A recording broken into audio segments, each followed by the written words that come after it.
여러분을 다 축복합니다. 좋은 일이 많으셨으면 좋겠어요.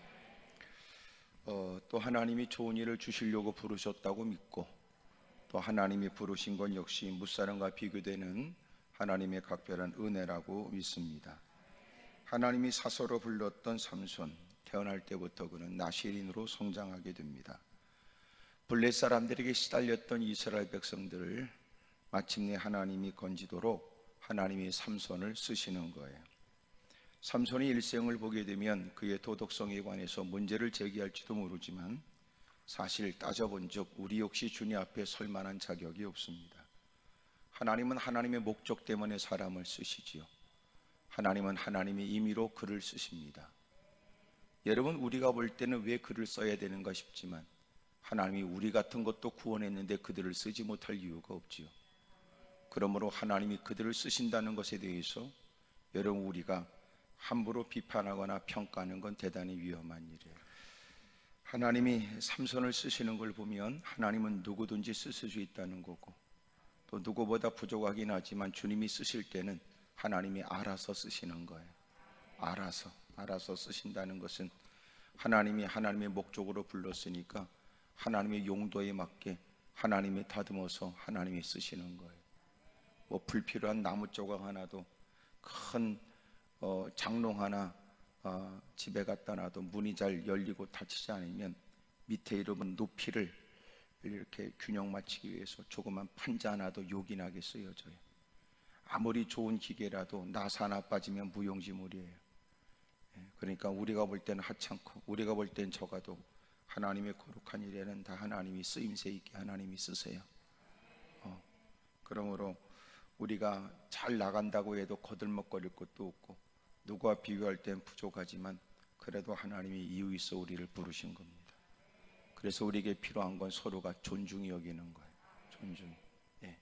내가 볼 때는 그 사람과 나름대로의 기준에 의해서 그가 부족하게 보여줘도 하나님 볼 때는 다 그지 같은 인간들이고, 또 나보다 더 잘난 사람이 나를 볼 때는 또 개떡 같은 인간이기도 하니까 도대체 무슨 기준으로 우리가 누구를 함부로 대할 자격이 있겠어요? 하나님 앞에는 모든 인간은 죄고 다 죄인이고, 여러분, 모든 인간은 다 희망이 없는 존재예요. 도토리 키재기 하느라고 누가 잘났다고 서로가 피차 여러분 거들먹거릴 뿐이지 주님이 보실 때는 쓸만한 인간이 없어 오죽하면 하나님께서 우리를 사랑하여 이 땅에 예수님을 보내주셔야만 인생들의 문제가 해결됐겠습니까? 그런 중에도 우리가 주님께 부름을 받았다면 주님의 은혜 안에서 넓은 사고를 갖고, 그들이 좀 내가 볼 땐 부족해 보여도 나 역시 누가 볼 때는 부족할 수밖에 없을 때, 자격 없는 처지에도 하나님이 자격을 부여해 하나님의 자녀가 되게 하셨으니까 서로가 은혜 안에서 사고하고 은혜 안에서 서로 피차 존중히 여겨야 된단 말이에요. 하나님이 삼손을 쓰셨습니다. 그를 통하여 오랫동안 시달렸던 블레 사람들의 손에서부터 벗어나도록 하나님이 도와주셨어요. 하나님이 그를 쓰시는 방법은 참 특별했어요.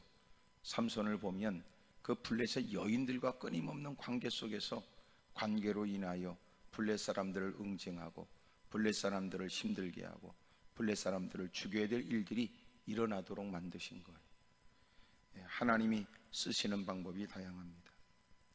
여러분, 13장 1절에 보게 되면 40년 동안 블레 사람들의 손에 시달렸던 이스라엘 백성들을 하나님께서 마침내 도우시려고 삼손이 태어나게 하셨고, 삼손을 하나님은 키우셨고, 드디어 삼손을 통해서 이스라엘 백성들을 건지시는 일에 하나님이 그를 쓰시는 거예요.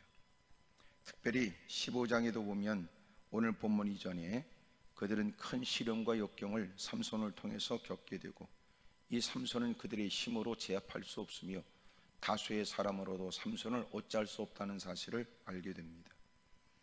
블레 사람들이 생각해낸 꾀가 뭐냐? 유다 사람들을 통해서 그들의 손에 의해서 삼손이 자신의 손에 넘겨지기를 원했어요. 자신이 직접 어떻게 못하니까 여러분, 삼손도 외면할 수 없는 삼손의 동족인 유다 사람들을 협박을 해서 유다 사람들에 의해 그가 결박당해 블레 사람들의 손에 넘겨지도록 만든 거예요. 그게 오늘 본문의 내용이에요. 블레 사람들이 올라와 유다의 진을 치고 레이라는 곳에 가득하게 됩니다. 유다 사람들이 이르되 너희가 어찌하여 올라와 우리를 치느냐? 그들이 말하기를 우리가 올라온 곳은 삼손을 결박하여 그가 우리에게 행하는 대로 그에게 행하려 함이로다. 유다 사람 3,000명이 에단 바위 틈에 내려가서 삼손에게 이르되 너는 블레 사람이 우리를 다스리는 줄을 알지 못하느냐? 야, 그들에 의해서 늘 우리는 어렵고 힘든 일을 겪고 있는데 네가 가서 그들을 건드려 그렇게 벌집을 쑤셔 놓듯이 그들의 심기를 불편하게 하므로 그들이 우리에게 협박을 하고 이제 남은 생명마저도 끊어버릴 기세로 다가왔으니 어찌 네가 그렇게 행하였느냐? 삼손이 말하기를 그들이 내게 행한 대로 내가 그들에게 행했습니다. 유다 사람들이 말하기를 우리가 너를 결박하여 블레 사람의 손에 넘겨주려고 우리가 내려왔어. 3,000명의 유다 사람들이 몰려와서는 막 불평과 원망을 하고 우리가 힘으로도 그들을 어찌할 수 없고 우리가 능으로도 그들을 어찌할 수 없을 때 네가 공연히 남다른 힘을 갖고 있다는 것 때문에 들쑤심으로 인해 그들이 우리를 위협한다. 그들의 제안에 의하면 너를 결박하여 넘겨주면 우리를 위협하는 것을 멈춘다고 하니 네가 우리를 위하여 그 일을 감당하고 있다면 네가 우리가 겪고 있는 어려움을 살펴 우리를 위하여 그들의 제안대로 결박당해달라고 말한 거예요. 마침내 삼손이 그들에게 이르되 그렇다면 당신들이 나를 치지 않겠다고 나를 해하지 않겠다고 맹세해라. 13절 그들이 삼손에게 말하되 우리가 다만 너를 단단히 결박하여 그들의 손에 넘겨줄 뿐이고 우리가 결코 너를 죽이지 아니하리라. 새 밧줄 둘로 결박해서 바위 틈에서 그를 끌어냈습니다. 삼손은 예의에 이르게 되었지요. 블레 사람들이 그에게로 마주 나가며 소리 지를 때 여호와의 영이 삼손에게 갑자기 임했어요. 그러자 그의 팔 위에 밧줄이 불탄 상같이 그의 결박됐던 손에서 떨어졌습니다. 여러분, 힘을 쓸 필요도 없이 묶여진 단단히 묶은 그 줄이 불탄 삶처럼 마침내 여러분 그냥 수고도가 필요 없이 이런 밧줄이 그냥 떨어져 버린 거예요. 사라져 버렸어요. 삼손이 나귀의 새 특별을 보게 됐습니다. 무장한 군인 블레 사람 1,000명이 결박된 그를 죽이겠다고 덤벼들 때 성령께서 함께하여 마침내 묶였던 그 모든 것들은 끊어지게 되고 그리고 그가 목욕하게 된 새 나귀 턱뼈 하나를 손을 내밀어 집어들더니 그것으로 휘둘러 1,000명을 때려 죽였습니다. 이럴 때 아멘하면 자신들에게도 좋은 일이 날 가능성이 있지요. 지나간 걸 어떡하겠어요.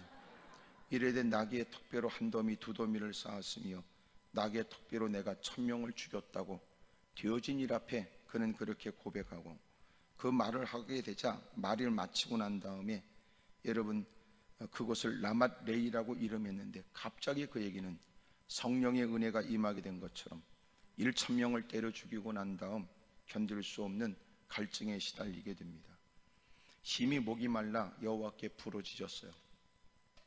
하나님께서 종의 손을 통하여 이 큰 구원을 베푸셨는데 내가 이제는 물 한 잔이 절대적으로 필요한 나약한 인생이 되어져 할례받지 못한 누군가가 자리를 박차고 일어나 내게 다가오면 이제는 그를 어찌할 힘이 없습니다.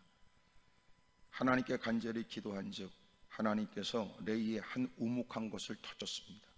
거기서 물이 솟구쳐 올라오는데 삼손이 그것을 마시고 정신이 회복되어 소생하게 되었고 그래서 그것을 에낙고레라고 했으니 이 에낙고레라는 말은 부르짖은 자의 샘이라는 뜻이에요.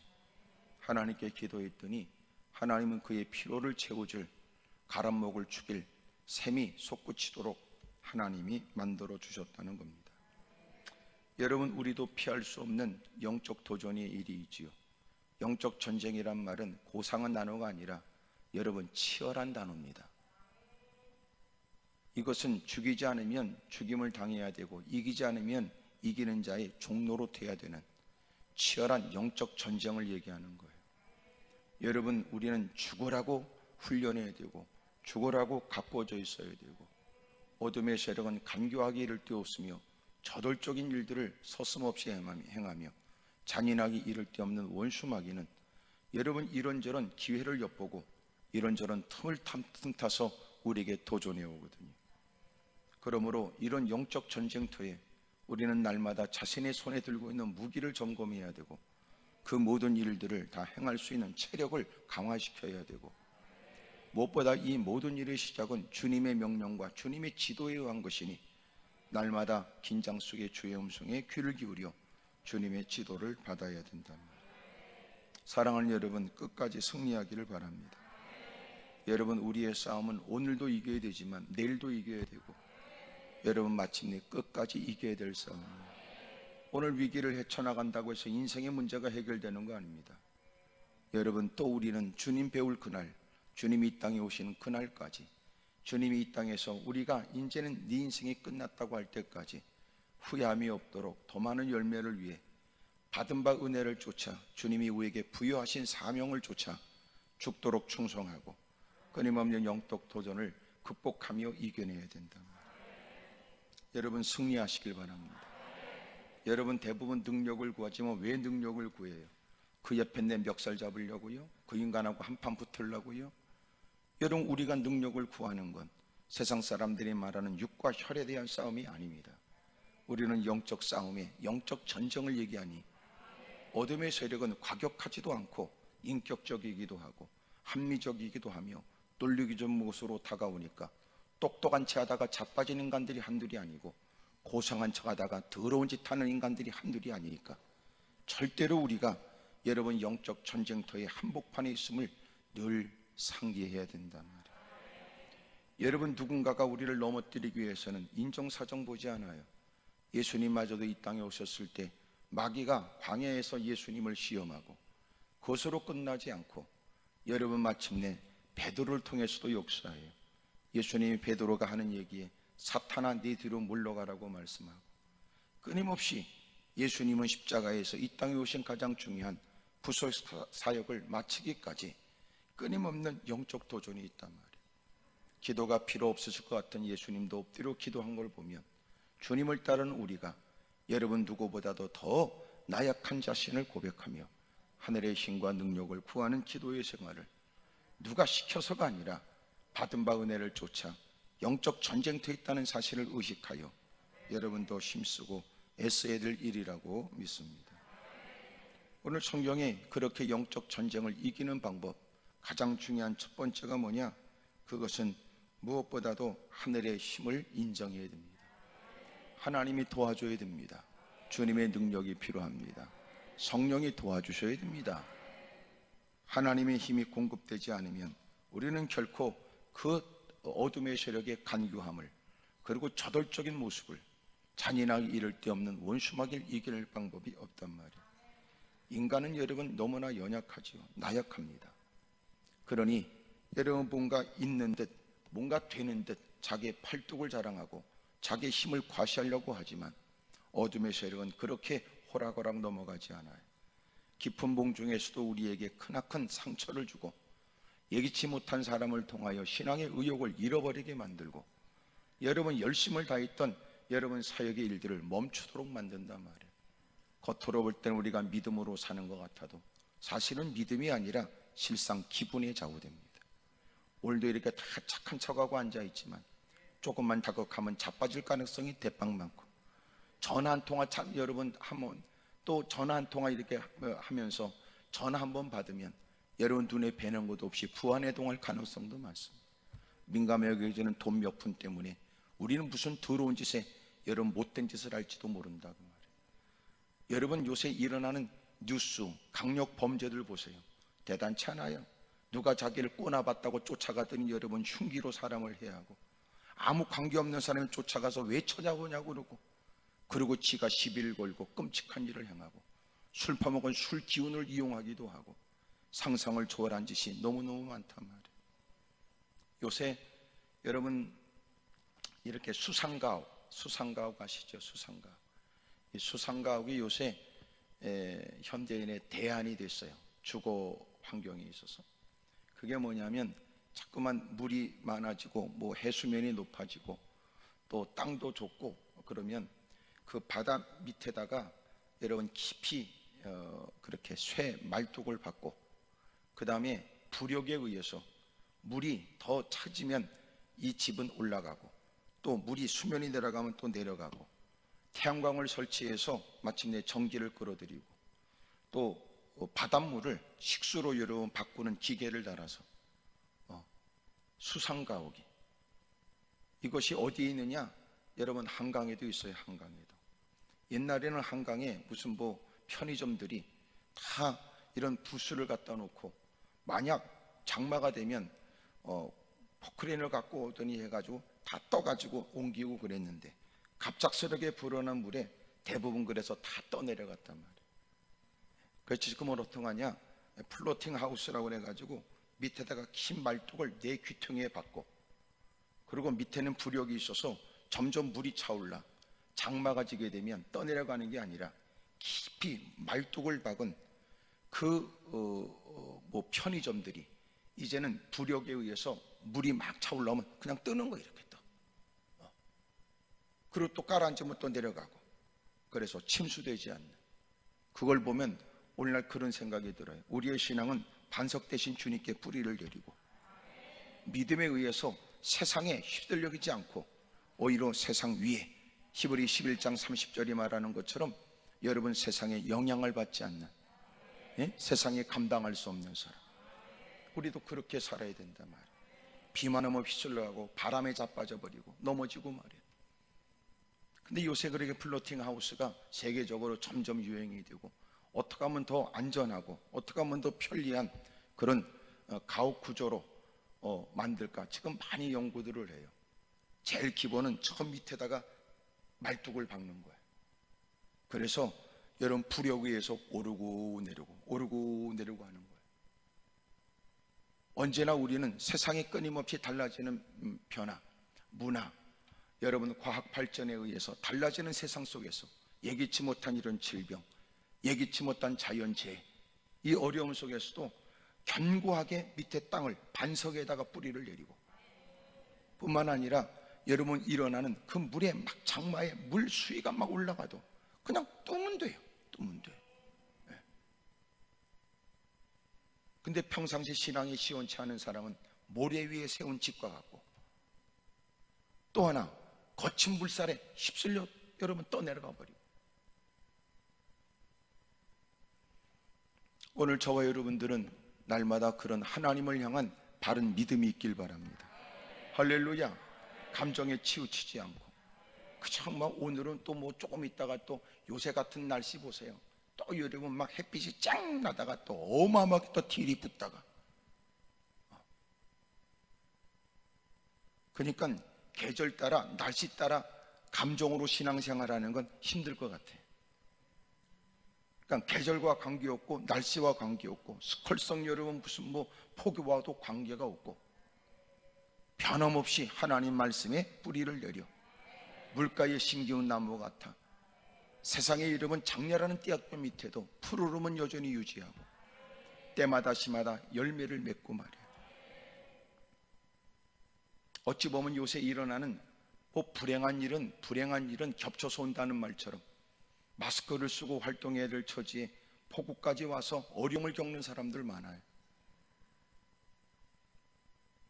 이럴 때 웬만한 사람은 자빠져 버리고 웬만한 사람은 다 포기하고 신앙의 일들에 등을 보이고 있을 때, 저와 여러분들은 평상시에 갖고 왔던 그의 바른 신앙이 아주 확연히 드러나길 바라요. 할렐루야. 감정이라는 건 부정할 수 없지만 감정에 치우치지 않는다는 거예요. 여러분, 어려운 일을 보면, 여러분 어려운 일을 만나면 마음이 불편하지만 여러분 그것 때문에 신앙을 잃어버리지 않는 거예요. 불편하지만 또 뛰어넘고, 어려운 것도 사실이지만 또 헤쳐나가면서, 그것이 여러분 우리가 갖고 왔던 믿음, 주님이 그래서 준비하시게 하셨던 일이 아니겠습니까? 무엇보다 영적 전쟁에서 이기는 방법, 날마다 하나님의 도움을 구해야 돼요. 그 믿음이 여러분 그 모든 것에 침몰당하지 않고 휩쓸려 가지 않는 부력이 되게 한단 말이에요. 예? 견고하게 휘둘리지 않는다. 예? 날마다 하나님의 은혜를 구하길 바랍니다. 그러므로 성경은 언제나 성령 충만의 일들을 강조해요. 성령 충만은 반드시 해야 될, 모든 그리스도인들이 해야 될 일들이에요. 에베소 5장 18절에 술 취하는 것은 방탕한 일이지만 모든 그리스도인들은 성령 충만을 반드시 받으라는 겁니다. 언제요? 지금 아멘 안 한 사람? 지금 아멘 해야 됩니다. 이 말은 뭐냐면 명령형이에요. 명령형. 반드시 받아라. 두 번째, 현재형이에요. 지금 받아야 된다. 지금. 세 번째, 계속적 용법으로 되어 있어요. 이것은 앞으로도 계속 그 모습이 유지돼야 된다는 거예요. 어둠의 세력은 우리 주변을 맴돌지요. 이런저런 일 때문에 우리가 감정에 치우치는 그 틈을 본단 말이에요. 우울해요? 그때 틈을 보지요. 여러분 분노해요? 불쾌해요? 그때 틈을 보거든. 사울이 다윗이 여러분 골리앗을 쓰러뜨리고 난 다음에 금이 환영하자 많은 여인들이 소리를 질러 다윗이 죽인 자는 여러분 만만이고 사울이 죽인 자는 천천히라는 얘기에 사울의 마음이 그 말로 인해 불쾌했다. 불쾌. 그 불쾌한 다음에 나타나지는 건 악령의 역사예요. 그러고 나름대로 상상했어요. 이제는 저 다윗을 죽여야 되겠다고 생각했습니다. 그러니 자기 사위이기도 하고 나라의 공을 세운 영웅이기도 하고 하나님이 특별히 쓰는 사람이라는 걸 부정하지는 않은데도 그를 죽이려고 환장하거든. 그러나 그를 죽이려고 하는 막강한 권력과 배경, 힘, 위력을 행세하지만 그러나 하나님이 그를 죽여버린다고 해요.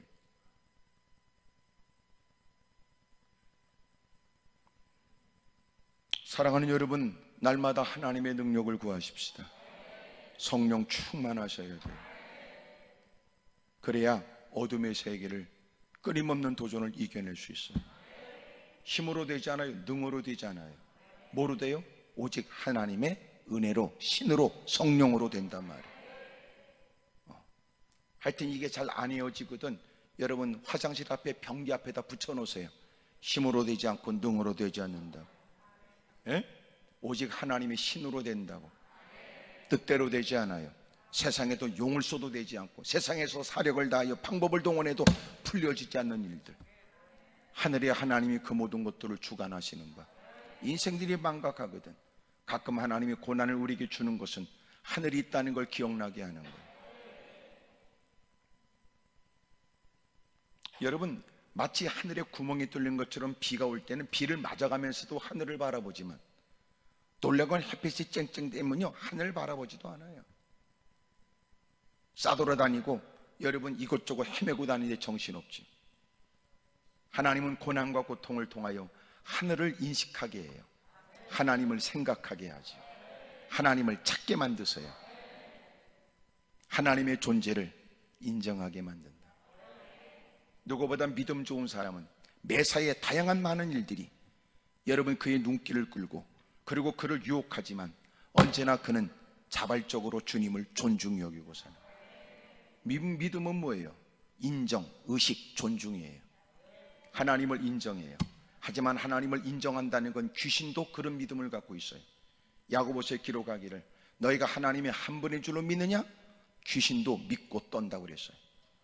그러니까 하나님이 한 분이라고 하는 것을 믿는다는 것, 인정한다는 건 귀신도 믿어요. 두 번째로 우리가 갖는 믿음은 뭐예요? 인정. 그 다음에 의식이에요. 의식. 하나님이 계시니 하나님이 보시니까 이 의식이에요. 못된 되바라진 인간은 뭐예요? 그래도 어때요? 보면 어때? 있으면 어때? 그 짓거리 하잖아. 옛날 같으면 목사님이 계시면 목사님 계시니까 우리가 그런 얘기는 나중에 하자 그러는. 요새 같은 세상에 못된 인간들은 어때? 고짓거리 하는 인간도 있지. 하나님을 인정, 하나님을 의식. 세 번째는 존중이에요. 주님을 기쁘시게 하기 위해서 자기가 할 수 있는 여건, 할 수 있는 여력이 주어져도 기꺼이 주님을 존중히 여겨 주님을 기쁘시게 하겠다고 자기 헌신이 있고 포기가 있고. 여러분 그게 신앙이에요. 아는 것 하지 않고 개판으로 살다가 모처럼 무릎 꿇으면 착해 보입니까? 착해 보였는지 모르지만 미안하지만 주님은 속지 않으세요.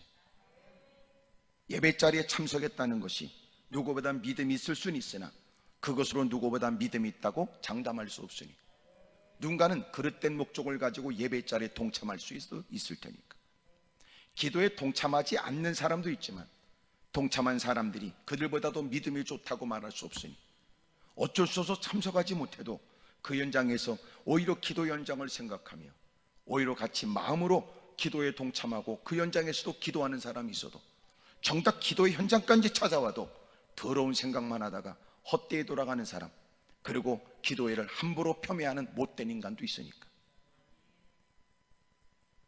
그러므로 장소를 가지고 그 인간을 알 수가 없고 불려지는 직분으로 알 수가 없어요. 믿음으로 살아가는 삶의 현장에서 확인되는 거예요. 사랑하는 여러분, 날마다 성령의 능력을 인정하십시오. 성령님의 역사를 사모하십시오. 주여 제게 그 은혜를 주십시오. 그 능력을 부어주십시오. 주님이 우리에게 구원의 은혜를 우리의 의지와 관계없이 일방적으로 주님이 은혜를 베풀어 하나님의 자녀가 된 우리가 성령 충만을 위해 기도하는 것, 우리가 의지적으로, 의도적으로, 의욕적으로 힘써야 돼요.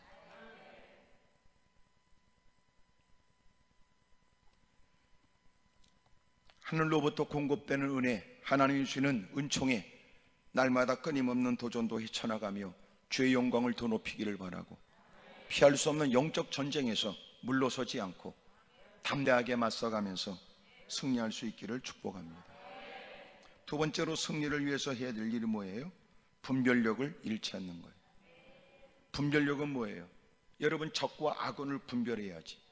할 것과 내가 하고 싶은 것과 해야 될 일도 분별해야죠. 아멘입니까? 제가 그런 얘기했어요. 내가 잡으려고 하느냐 잡히려고 하느냐, 이것도 분별해야 돼요. 여러분, 물질은 내가 잡으려고는 못 잡아요. 내가 오히려 주님 손에 잡히면 주님이 그에게 재물 얻을 능도 주지. 아멘입니까? 주님께 잡히세요. 주님께 잡히세요. 사로잡히셔야 돼요. 성령님, 저를 장악해 주십시오. 마지막 때는 여러분, 어둠의 세력이 우리로 하여금 분별하기 쉽지 않도록 다가와요.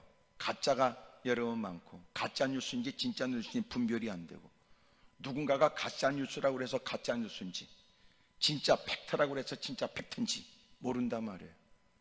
요새는요, 우리는 잘 몰라요. 그래서 결정은 누가 해요? 네가 해야지요. 진짜 가짜를 몰라요. 그놈이 얘기한다고 진짜인지, 그놈이 얘기한다고 가짜인지 확인이 안 된단 말이에요. 너도 나도 다 악을 쓰니까 방송사마다 다 다른 걸 뭘 그래. 그러니까 요새 여러분 일어나는 거 보면 어느 방송사가 여러분 헛소리 해가지고 어쩔 수 없이 여러분 사과 방송도 하고, 이런 걸 보면 그놈의 새끼들은 믿을 놈들이 아니에요. 다시 말하면 진짜인지 가짜인지는 우리가 결정해야 돼. 무슨 말인지 알아요? 그 새끼들이 무슨 의도로 하는지 모르니까 누굴 믿어요? 어떤 놈을 믿어요? 세상에 지금요 정보는 많은데요 더 어려워졌어요. 옛날에는 딱 두 개만 있으면 쉽잖아. 어느 것을 고를까요? 이렇게 정 찍은 게 마음에 안 들면 알아맞혀 보세요 그러고. 지금은요 너무 많은 거야. 뭐가 뭔지 몰라요. 놀란 건 그런 인간들이 팩트라는 것을 근거로 하되, 팩트라는 것을 가지고 근거를 가지고 얘기하지만 사실은 자기 생각으로 떠버린단 말이에요. 팩트를 갖고 얘기하지만 그 말이 팩트냔 말이에요. 그래서 지금은요 아이들 보는 거 보면 다 5, 5살, 7살, 19금 다 이러면 거기다 써놨잖아요.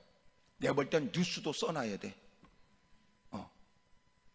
멍 이렇게 써놓고, 멍청한 건 보지 말아라, 시청 지도가 필요하다, 이런 거. 지가 보고 싶은 채널을 결정하고 거기서 나오는 게 다 진리입니까? 이러니까 멍청해지죠. 그리고 그것들은 밖에 나가면 떨어요. 텔레비에서 나왔다고 헛소리하고 있네. 텔레비에서 나와서 떠버리는 그 인간들이 바르는 거 아니야. 다 회사에서의 방침이 있어요. 그쪽은 여러분 대부분 그 회사의 방송사의 사주가 뭘 추구하는지, 뭘 따르고 있는지, 뭘 정책으로 지향하는지가 그대로 앵커들, 기자들 다 영향을 해서 우리에게 전달하는 거예요. 프로그램, 예능 프로그램까지. 그러니까 지금은요 멍청하면 안 돼요. 멍청하면 꼭 누군가가 깃발을 흔들면 아무데나 쫓아다니면서 악을 쓰지. 그래서 마지막 때 뭐가 필요해요? 주님도 너희들은 정신 차리고 깨어있으래요.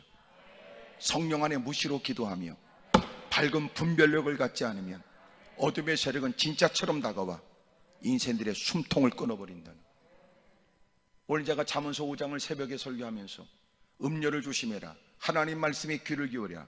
만약 너희들이 하나님 말씀을 외면하게 되면 염려컨대 너의 명예, 존용이 기회를 잃어버린 채 빼앗기게 될까 두렵다. 너의 재물이 남들에게 쌓여지게 될까 두렵다. 두 번째. 세 번째, 나이 퍼먹고 육체는 깨져버리고 이젠 뭐라도 마음껏 할 수 없는 비참한 꼬라지가 됐을 때, 왜 내가 그때 가르치는 자의 가르침을 받지 않았으며 교훈을 외면했으며 책망을 외면했는지 많은 사람 앞에 수치스러운 모습을 보이면서 말하게 될까 두렵다.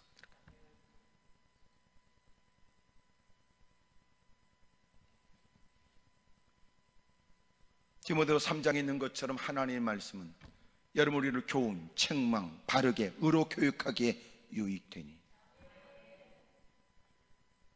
하나님의 말씀으로 날마다 무장되어 있어 예기치 못한 상황에도 분별력을 갖고, 누가 이런저런 여러분 근거를 가지고 떠버리는 얘기에도 예리하게 판단하여 그런 일에 농락당하지 않고 다수의 사람들이 웅성거리는 일에도 휘둘리지 않는 사람, 분별력을 잃지 않길 바래요.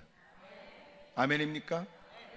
마지막 때 서서히 사람들이 갈라져요. 서서히 1차적으로 이렇게 마스크 쓰면서 갈라지는 거예요. 웃기지요. 주를 위해 목숨을 걸어 하나님의 영광을 위해 뭐든지 아끼지 않아 헛소리들.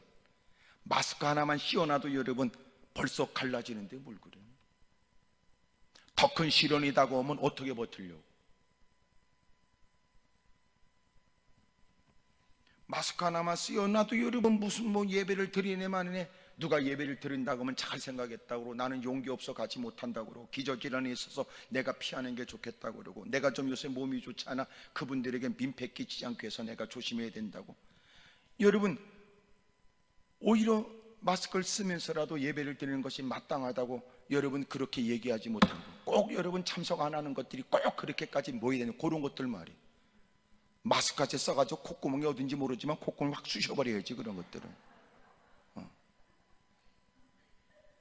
네가 안 드린다는 거 이해되지만 드리는 사람들을 함부로 말하는 건 나쁜 놈의 새끼지. 그동안 네가 신앙생활하며 장로권자 집사 소리 들으면서 가꾸어진 신앙에 그렇게 보낸 세월에 그렇게 숱하게 들었던 말씀은 뭐였는데, 예배가 얼마나 가치 있는지, 힘들고 어려워도 예배를 드리고, 일제치하에서는 예배 드리는 것 때문에 주일날 예배 드리는 것 때문에 순교도 했는데, 예수님의 피가 가득한 그 복음을 피 묻은 손으로 받아서 넘겨준, 오늘도 그래서 우리에게 복음이 전달됐는데, 그따구로 여러분 신앙생활 해서야 되겠습니다. 자기가 신앙이 그지 같다는 건 이해가 되지만 마치 자신의 신앙이 바른 것처럼 떠버리는 건 뻔뻔한 거 아니에요?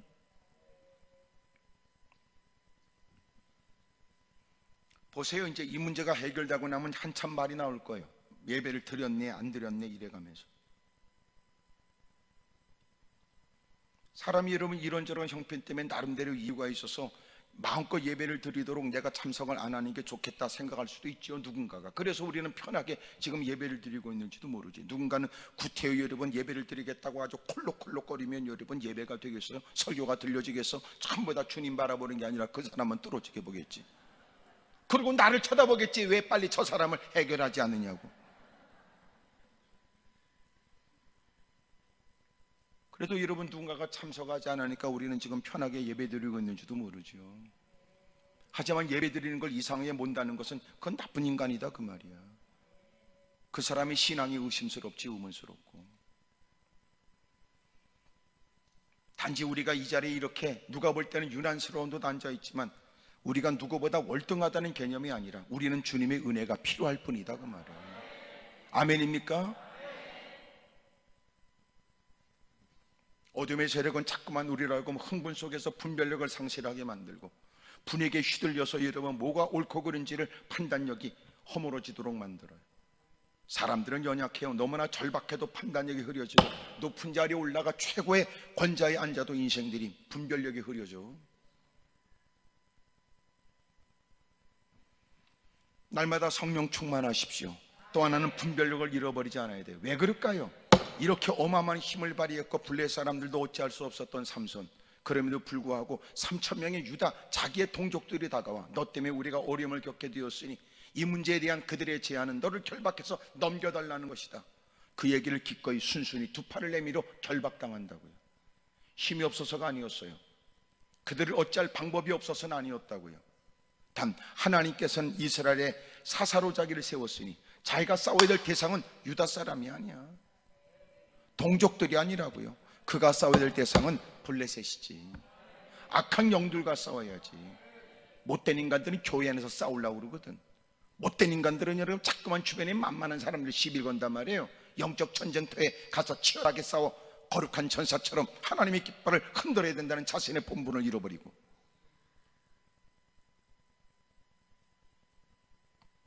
요새 그런 인간들이 많아요. 요새는 여러분 직분 가지고 사람을 구별하는 건 어려울 때예요. 누가 목사라고 그러면 목사님 그렇게 그럴 뿐이지, 목사라고 존중해 여겨주니까 자꾸 와가지고 여러분 내가 자기 성도인 것처럼 100% 그것들은 이단일 가능성이 있어요. 그건 인격도 안 돼 있으니까. 왜? 누군가 이러면 목사님이 지도를 받고 신앙생활 하는 사람일 텐데, 네가 목사라고 그래서 목사님이라고 존중해 여주니까 네가 뭘 또 아는 것처럼 뭐 집사님 뭐 무슨 영적으로 느낀 것처럼 사기치면 안 된단 말이야. 장로는 그래서 여러분 존중해 여겨줬더니 지가 여러분 나이 좀 있다고 그러고, 뭔가 여러분 사람이 젊으면 지가 이런 뭐든지 마음껏 자기 개인적 사례를 들어서 이것저것 막 충고해도 될 것처럼 말하는 것도 잘못됐다고 말해요. 선교사님 그러거든. 우리는 존중해 여겨주지만, 그러나 선교사라는 이름을 가지고 자꾸만 보이지 않는 관계를 맺고 줄을 맺으려고 하는 것은 결코 여러분 경계해야 된다. 왜 그래요? 이단들도 목사라고 그러더라고. 이단들도 선교사라고 그러더라고. 이단들도 장로라고 그러고, 이단들 여러분 그렇게 근접해 다가와서 사람들을 호리고 못된 짓 하거든. 이렇게 올라오셨거든. 은혜 받으러 왔을 테니 주님께만 집중하시지요. 주님이 내게 들려줄 음성을 듣고 여러분 잃어버린 힘을 다시 되찾고 식어진 가슴이 뜨거워져서 이전보다 더 열심으로 힘을 얻고 삶의 현장에 돌아가 승리하십시오.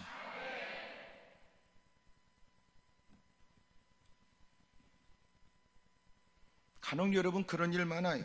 예수 믿는다고 그러면 말이지 서로가 반갑게 서로가 또 대하는 건 좋겠지만 그 이상을 넘어가니까 문제다 그 말이에요. 예? 분별력을 잃지 마세요. 어둠의 세력들은 우리에게 벌써 이렇게 불 달린 모습으로, 눈구녕 째진 모습으로, 송곳니 삐져나온 모습으로, 삼창 들 모습으로 시큼한 복장을 하고 벌써 겁이 여러분 들 만큼 복장으로 다가오는 게 아니에요. 여러분처럼 이렇게 빼어난 미모에 아주 출중한 여러분 그런 모습으로 다가와서는 우리를 위하는 듯, 나를 위하는 듯 말을 건네고는 사람들을 치명적으로 일격을 가한다. 어둠의 세력의 도전의 방법은 여러분 세 가지로 말할 수 있어요. 아주 각양의 꾀를 내고, 두 번째 천사처럼 가장하고, 세 번째 여러분 좀 가만히 있으면 바싹 오그라지도록 우는 사자처럼. 확실하고 분명한 건 원수마귀는 우리를 넘어뜨리기 위해서는 무슨 변신도 가능하며 어떤 역할도 하며 어떤 경로, 어떤 방법이라도 서슴지 않는다. 방법은 뭐예요? 우리는 그 모든 걸 이길 수 있는 힘을 가져야 되나, 힘을 어디다 써야 될지, 누구와 싸워야 될지에 대한 분별력을 늘 갖고 있어야 된다. 아멘입니까? 문제는 뭐냐? 분별력이 없으니까 엉뚱한 짓 하는 거예요. 싸워야 될 대상하고 싸우는 게 아니라 헛짓한단 말이에요.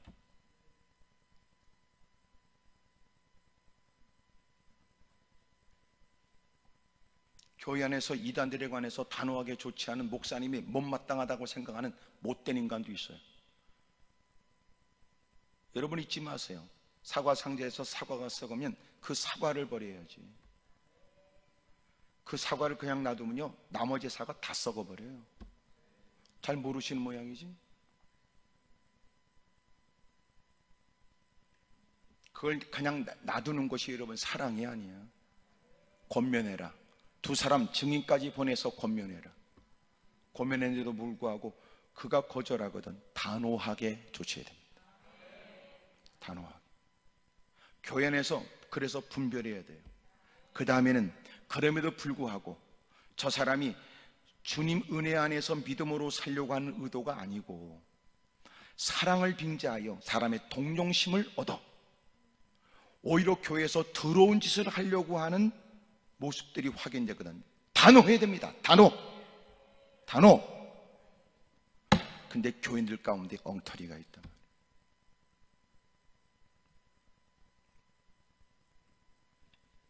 꼭 그런 것들이 잘난 체예요. 무슨 사랑이 있네 없네. 꼭 그런 것들이 하는 짓거리가 뭐냐, 교회 오다가 누가 이런 불쌍한 사람이 있어서 여러분 다 그렇게 노숙자를 데리고 왔어. 저 나하고 따라가면은요 내가 이따가 점심 사줄게요. 그러고 차비 줄게요. 그러고 데려왔어. 교회에서 좋아하겠어 싫어하겠어요? 뭐라고 쭈글쭈글해요? 마스크 핑계 대지 말고. 좋아하겠어요 싫어하겠어요? 싫어하지. 나도 싫어. 그러면 그 옆에 내 뭐라고 그래요? 사랑이 없대. 야, 너 사기치지 마라. 너 정말 그 사람 사랑해? 너 먼저 교회로 데려올 게 아니야. 너희 집으로 모셔. 씻겨. 옷을 입혀. 그리고 예배에 합당한 자세를 갖춰 예배에 동참해. 그게 네가 말하는 사랑 아니야? 술 취한 사람 데려다 놓으면 주변의 사람 불안해서 예배를 드려요? 악취가 나는데 여러분 보세요. 유난스러운 어떤 예배 내가 온몸에 여러분 향수로 목욕한 것처럼 쭈그리고 앉았으면 그놈은 냄새 때문에 주변의 사람 숨을 못 쉬어요. 누가 예배 시간에 유난스러운 짓을 해도 예배를 못 드리고 사람이 정신이 산만해지는데 지 맘대로 여러분 사람 끌고 와선 사람들이 그런 사람 데려오지 말라고 그랬다고. 그게 네가 시험 들 일입니까? 이미 교회가 지금 방해를 받고 있는데. 그런 사람도 교회 못 들어온다는 개념이 아니에요. 네가 그토록 그의 영혼을 사랑한다면 그들을 씻겨 채비를 갖추게 해. 네가 그렇게 예배를 중하게 여긴다면 그도 그 예배를 중하게 여기고 배울 수 있는 기회를 줘.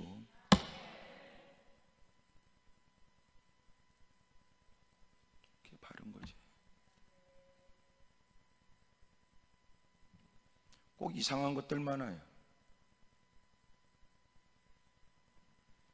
우리 교회는 말이에요, 사랑이 없으면 웃기고 있네. 네가 말하는 건 사랑이냐?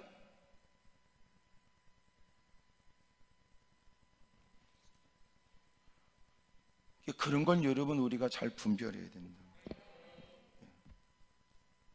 여러분 하나님의 능력을 믿으십시오. 그리고 분별력을 늘 잃지 마십시오. 지금 이거는 내가 단호하게 조치할 것이냐, 품어야 될 것이냐, 기다려야 될 일인지. 이것은 성령의 능력을 늘 의지하는 사람들이 갖게 될 분별력이라고 여겨져요. 세 번째로, 늘 자신의 연약함을 잊지는 마십시오. 묶여진 처지에 성령의 능력이 임하고 그는 자유하게 되었으니 세상의 어떤 얽매임에도 얽매이지 않는 사람이요, 진리가 그를 자유케 하고 성령의 그를 자유케 합니다. 어떤 도전에도 굽히지 않는 여러분 분명한 확고한 신앙도 있고 그 어떤 도전도 넉넉히 이길 수 있는 힘을 공급받은 사람이며 대단한 힘을 가지고 있어 무사람의 주목을 받지만 그는 그렇다고 해서 분별력을 잃지 않아 품어야 될 사람과 맞서야 될 일들을 그는 늘 잊지 않는다. 또 하나, 그렇게 무사람들이 대단하다고 칭송하는 중에도 자신의 연약함을 늘 잊지 않아요. 하나님이 능력 있는 분이지 네가 능력 있는 건 아니니까. 하나님이 위대하시지 네가 위대한 건 아니니까. 하나님이 너를 통해서 하나님이 자신을 드러내려고 하실 뿐이지 무사람들과 다른 특별한 사례와 사건이 있다고 해서 무사람들은 너를 주목하겠으나 정작 너는 주님만 바라봐야지. 사람들이 자기를 향한 눈길에 즐기며 살면 안 된단 말이에요. 오히려 그는 두려운 마음에, 오히려 주님이 되게 하신 일에, 무사람들이 건네는 얘기에 나도 모르게 마음이 우쭐하고 나도 모르게 나쁜 마음이 싹 틉니다. 누구보다도 큰 일을 이뤘으니 내가 목소리를 높여도 될 것 같고, 많은 사람이 지지를 등에 업고 이제는 나도 뭔가 주장해도 되겠다는 나쁜 생각도 드니, 이것 때문에 교회의 질서를 넘보기도 하고 질서를 무너뜨려도 될 것 같은 두려운 마음도 생깁니다. 하나님, 저 좀 도와주십시오. 그저 저는 연약할 뿐입니다. 환경은 달라졌고 위치에도 변화가 있고 무사람의 평판은 달라졌으나 나는 여전히도 연약하고 나는 여전히도 나약한 인생입니다. 주님, 저 좀 도와주십시오. 늘 잊지 않아야 됩니다. 삼손이 아무리 대단하여 1,000명을 때려 죽인 사람이라도 그는 힘없이 무너지고 마침내 물 한 잔이 절대적으로 필요한 연약한 인생이라는 걸 고백해요. 제게 물 한 잔을 주십시오. 나는 지금 어떤 누구도 대적할 수 있는 힘이 없습니다. 하나님이 1,000명을 때려 죽이도록 역사는 주님이 하셨으나 나는 그 일에 수종들면서도 나는 육체적으로 이렇게 절박한 나약한 모습을 감출 수가 없습니다. 주님, 제게 물 한 잔을 주십시오. 그게 인간이에요. 엎드려 기도하는 이에 하나님이 응답을 주니까 많은 사람들은 우리에게 고맙다고 말하지만 잊지 마세요. 우리가 늘 기도할 때마다 다 응답되는 것 아니었을 때 하나님이 뜻이 있어 응답해 주신 것은 하나님의 영광을 받으시고 주님이 하신다는 걸 나타낸 거지. 보세요, 여러분 기도할 때 응답도 있지만 기도할 때마다 응답이 있는 건 아니야. 왜 그럴까요? 하나님이 가르쳐줘요. 네가 능력이 있어 네까지까지 기도한다고 다 이루어지는 게 아니라 때로는 여러분 어떤 건 응답되지 않고 어떤 것은 응답되는 걸 보면 그것도 내가 이건 될 거라고 생각했던 건 되지 않고 어떻게 이 일이 될까 싶은 마음이 여러분 그렇게 믿op지 않은 처지에도 기도하는 중에 주님은 그 일을 이루시기도 하는 걸 보면 내가 하는 건 아니지. 이루신 주님이 위대하고 이런 일에 탐복하는 사람들 앞에 주님이 되게 하셨다고 말하지 않을 수 없고, 근데 인간은 싸가지 없어지잖아요. 교만해진다고. 그래서 간혹 우리에게는 갖고 있는 힘으로도 되지 않거나 갖고 있는 여건으로도 이룰 수 없는 어려운 일을 겪어요. 그것은 주님이 우리를 알게 하는 거예요. 네가 볼래? 그래, 네가 볼래. 너는 너 스스로도 감당하기 어려워. 너는 너 스스로도 네 집구석을 감당도 못해.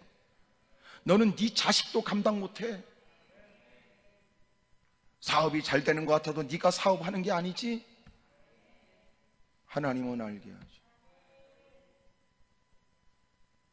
간혹 우리는 잊어버려요. 잘 되면, 칭찬 소리 들려주면, 박수 소리 들으면, 환호하는 소리 속에서 나를 잊어버려요. 되게 하시는 것은 하나님이라는 것을 기억해야 되거든. 하나님께서 바울에게 몸에 견딜 수 없는 육체의 가시, 사탄의 가시를 허락해줘요. 견딜 수 없는 통증이 있어요. 참아낼 수 없는 고통이에요. 몸부림쳐도 떨쳐내기가 어려워요. 엎드려 3번씩 기도했으니 하나, 둘, 셋 단순한 숫자의 개념이 아니에요. 구하고 찾고 두드리는 것은 가장 최상의 강조법으로, 여러분 같은 말을 똑같이 반복하는 게 아니라 다른 표현으로 반복했던 겁니다. 3번이라고 이렇게 기도했다는 것은 그는 사력을 다하고 기도한 거예요. 예수님이 기도하신 모습은 힘쓰고 애쓰고 더욱 간절히 기도하신 거죠. 주님은 그가 원하는 대로 주지 않아요. 그러나 주님이 원하는 것을 알게 했죠.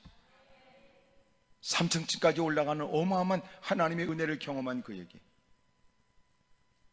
하나님이 그의 손을 통해서 나타내지게 하는 일들은 많은 사람의 환호 속에 그는 교만해지거나 자신의 소임을 잊어버릴 가능성이 많다는 걸 주님은 아시고, 주님은 오히려 그것이 그의 사역에 유익이 된다는 걸 깨닫게 하죠. 급기야 그는 깨닫고 나서 고백합니다. 자기가 약한 것을 감사하기 시작해요.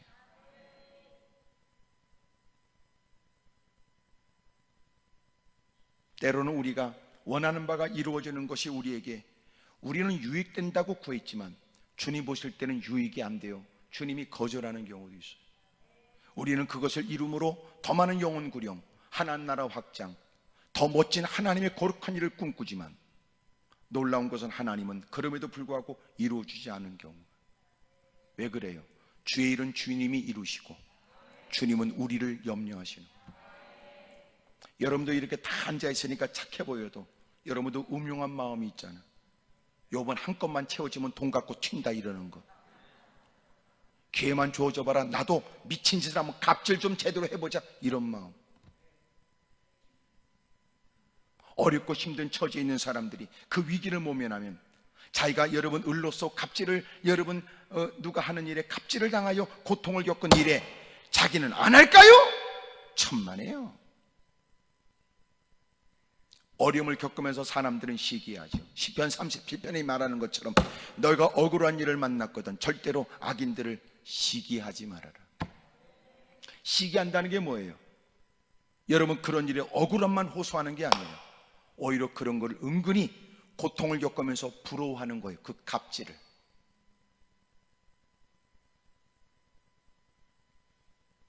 갑질을 당한 사람들이 갑질을 안 할까요?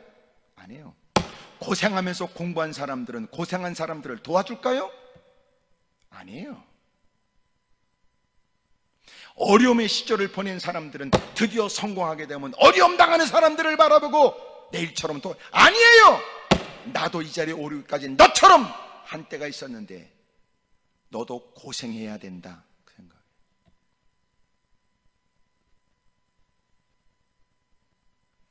그게 더러운 인간의 모습이에요.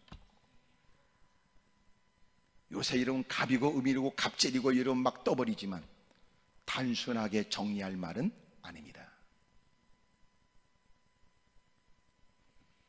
사랑하는 여러분, 자신의 연약함을 잊지 마십시오. 자신의 연약함을 고백하십시오. 자신의 연약함에 관해서 하나님께 도움을 청하십시오. 마침내 1,000명을 죽이는 어마어마한 기적과 이적을 경험했지만 그는 하나님께 겸허히 무릎을 꿇으며 주님 저에게 은혜를 주십시오. 주님 제게 물 한 잔을 주십시오. 가는 목을 추릴 수 있도록 도와주십시오. 1,000명을 죽였지만 이제는 물 한 잔이 절박한 자신의 본래의 모습을 깨닫게 돼요. 우리가 그래요. 여러분 25분을 참을 수 있을까요? 아무것도 아닌 사람. 그런데도 인간이 기거만장하단 말이에요. 여러분 영적 전쟁터에 있어서 승리하는 비결은 날마다 되어진 성과의 마음을 뺏기지 않고 되게 하신 하나님을 여전히도 연약한 중에 바라보는 겁니다. 그러므로 불쌍히 여겨달라고 하는 말은 절박한 처지 있는 사람들의 고백뿐만 아니라 불쌍히 여겨달라는 말은 누구보다 최고의 자리에 누구보다 많은 것들을 누리는 풍요 속에서 여전히 우리가 주님 앞에 드려야 될 기도란 말이에요. 어렵고 힘든 위기를 벗어나기 위해서도 기도하지만 풍요 속에서도 주님을 망각하여 나도 모르게 하나님 앞에 부끄러운 말을 내뱉지 않도록, 고난 가운데 하나님 나도 모르게 주님을 부정하는 말이 없도록 입술의 문을 지켜달라고도 기도해야 되지만 최고의 자리에 올라가서도 하나님을 망각한 채 하나님에 대한 의식을 폐지한 채 교만된 말을 하지 않도록 입술의 문을 지켜달라고도 여전히 기도해야 된단 말이에요.